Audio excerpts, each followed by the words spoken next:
ગુજરાત રાજ્યમાં ચોમાસાને લઈને ભારતીય હવામાન વિભાગ દ્વારા મહત્વપૂર્ણ બુલેટિન જાહેર કરાયું છે। તાજેતરના અહેવાલ મુજબ રાજ્યમાં વેલ માર્ક્ડ લો પ્રેશર અને મોન્સૂન ટ્રફ સક્રિય હોવા છતાં આગામી 7 દિવસ દરમિયાન સામાન્યથી મધ્યમ વરસાદના ઝાપટા પડવાની સંભાવના છે, જ્યારે ભારે વરસાદની શક્યતા નહીવત છે। હવામાન નિષ્ણાંતોના મુજબ હાલ રાજ્યમાં કોઈ અત્યંત પ્રબળ કે વિનાશક સિસ્ટમ સક્રિય ન હોવાથી આગામી 1 અઠવાડિયા સુધી મોટાભાગના વિસ્તારમાં છૂટાછવાયાથી હળવા અથવા મધ્યમ વરસાદના ઝાપટા જોવા મળી શકે। રાજ્યભરમાં વાદળછાયું વાતાવરણ રહેશે અને અમુક વિસ્તારમાં ગાજવીજ સાથે હળવા ઝાપટા પણ પડી શકે। હાલ પાડોશી રાજ્યો અને મધ્ય ભારત પર સક્રિય સિસ્ટમોની આંશિક અસર ગુજરાતના વાતાવરણ પર જોવા મળી શકે છે। શું આગાહી કરી છે આગામી દિવસોને લઈને હવામાન નિષ્ણાંત અંબાલાલ પટેલે? સાંભળો। ભારતમાં ચોમાસા અંગે દક્ષિણ ગોળાર્ધના કોઈ પણ મોસમી પેરામીટરો સાનુકૂળ નથી। જોવા જઈએ તો એમડીઓ 7 ફેઝમાં છે। પેસિફિક મહાસાગરમાં બંગાળ ઉપસાગરનો દક્ષિણવર્તી ભેજ લગભગ સડસડાટ ત્યાં તેના ભાગોમાં જતો રહેશે। દક્ષિણ ચીનના ભાગમાં પણ આ વહનનો ભેજ જતો રહેશે। મિસો વેવ જે વિષુવવૃત્ત ઉપર થઈને ઉત્તર પશ્ચિમ ભારત તરફ જે ભેજવાળા પવનો લાવતા હોય છે તે પણ નબળો છે। આ ઉપરાંત ડાર્વિનની બાજુમાં ઓસ્ટ્રેલિયાની નજીકમાં એક ચક્રવાતી પરિભ્રમણ છે, તે પણ ભેજ ખેંચી લે છે।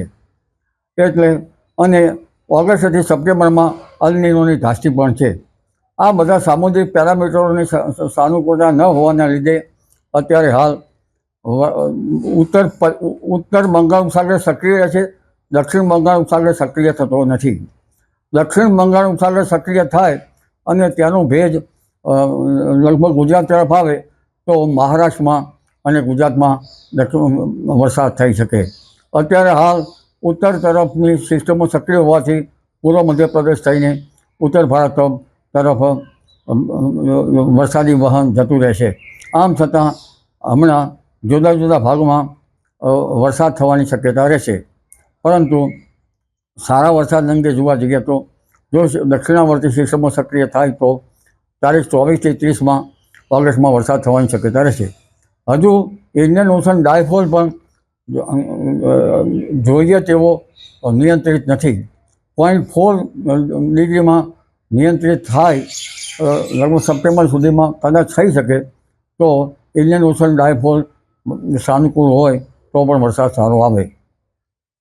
એટલે હજુ તે પ્રયોગાત્મક અવસ્થામાં છે। આમ છતાં અન્ય બાબતો ગ્રહો વગેરે બાબતોમાં જોવા જઈએ તો તારીખ 23, 24, 30 ગુજરાતના ભાગોમાં વરસાદ થવાની શક્યતા રહેશે।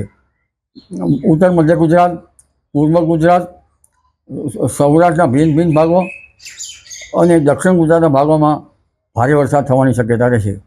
દક્ષિણ સૌરાષ્ટ્રના ભાગોમાં પણ ભારે વરસાદ થવાની શક્યતા રહેશે। પશ્ચિમ સૌરાષ્ટ્રના ભાગોમાં પણ વરસાદ ઝાપટા પડી શકે, પરંતુ રાજસ્થાનના ભાગમાં એન્ટી સર્ક્યુલેશન થાય તો પછી વરસાદ માટે મોકાણ ગણી શકાય। આ ઉપરાંત હવે સપ્ટેમ્બરની શરૂઆતમાં ધીરે ધીરે ચોમાસાની પીછેહટ થતી જોવા મળશે ઉત્તર ભારત તરફથી, પરંતુ તે પૂર્વે જોઈએ તો 7 થી 10 સપ્ટેમ્બરમાં વરસાદ થવાની શક્યતા રહેશે। ગોકળાક્ષી બાજુમાં ક્યાંક છાંટા પડવાની શક્યતા રહેશે। પર્યુષણ નિમિત્તે વરસાદ થવાની શક્યતા રહેશે। આ ઉપરાંત 12મી 13મી સપ્ટેમ્બરે હવામાનમાં પલટો આવે અને વરસાદ થવાની શક્યતા વધી જાય। 13મી સપ્ટેમ્બરમાં ગરમી પડે, 23મી સપ્ટેમ્બરે ગરમી પડવાની શક્યતા રહેશે, જેના કારણે સપ્ટેમ્બર માસમાં ગણેશ ચતુર્થી આસપાસ, આઠમની આસપાસ અને પૂનમ પહેલાં વરસાદ થવાની શક્યતા રહે। એટલે આ વરસાદ સપ્ટેમ્બરમાં સારો થઈ શકે। જો અરબ સાગર પણ સક્રિય થવાની શક્યતા છે, જેને હવાના હળવા દબાણ ઊભા થવાની શક્યતા લીધે જો અરબ સાગર બરાબર સક્રિય રહે અને ઉત્તર અરબ સાગર સક્રિય રહે તો પશ્ચિમ સૌરાષ્ટ્રમાં પણ વરસાદ થવાની શક્યતા રહેશે। સપ્ટેમ્બર માસ કંઈક હશે પાછોતર વરસાદ, સારો વરસાદ લાવે તેવી શક્યતા છે, પરંતુ આમ છતાં આઈઓડી પોઝિટિવ થવી જોઈએ અને દક્ષિણાવર્તી બંગાળ ઉપસાગર સક્રિય થવો જોઈએ। એટલે વરસાદ થવાની શક્યતા તો રહેશે। સપ્ટેમ્બરમાં શક્યતા રહેશે। 10મી ઓક્ટોબર આસપાસ પણ વરસાદ થવાની શક્યતા રહેશે અને 27મી સપ્ટેમ્બરથી 5મી ઓક્ટોબર વચ્ચે ગાજવીજ સાથે વરસાદ થવાની શક્યતા છે. 5મી ઓક્ટોબરે દરિયો તોફાન દરિયા કિનારે પવન ફૂંકાવાની શક્યતા છે. 17મી ઓક્ટોબરે પણ દરિયા કિનારે પવન ફૂંકાવાની શક્યતા રહેશે.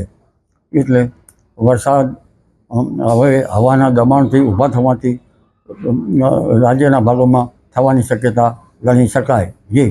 તો અંબાલાલ પટેલની આગાહી તમે સાંભળી અને અહીં આપને એ પણ જણાવી દઈએ કે સૌરાષ્ટ્રમાં ચાલુ વર્ષે મેઘરાજાએ આરંભથી જ નિરાશ કરતા ચોમાસું છે તે નબળું રહ્યું છે. મહત્વપૂર્ણ જેઠ અને અષાઢ બાદ હવે શ્રાવણ મહિનો પણ ચાલુ થઈ ગયો છે. તેમ છતાં ચોમાસાનો મધ્યાહન સુધી આશાઓ જગાવતા રહેલા મેઘરાજાની ગતિવિધિએ થંભી જતાં હવે દુષ્કાળનું જોખમ છે તે તોડાઈ રહ્યું છે. અત્યાર સુધીમાં સૌરાષ્ટ્રમાં સરેરાશ 55.91% વરસાદ જ નોંધાયો છે, જે કૃષિ પાક માટે ચિંતાનો વિષય છે.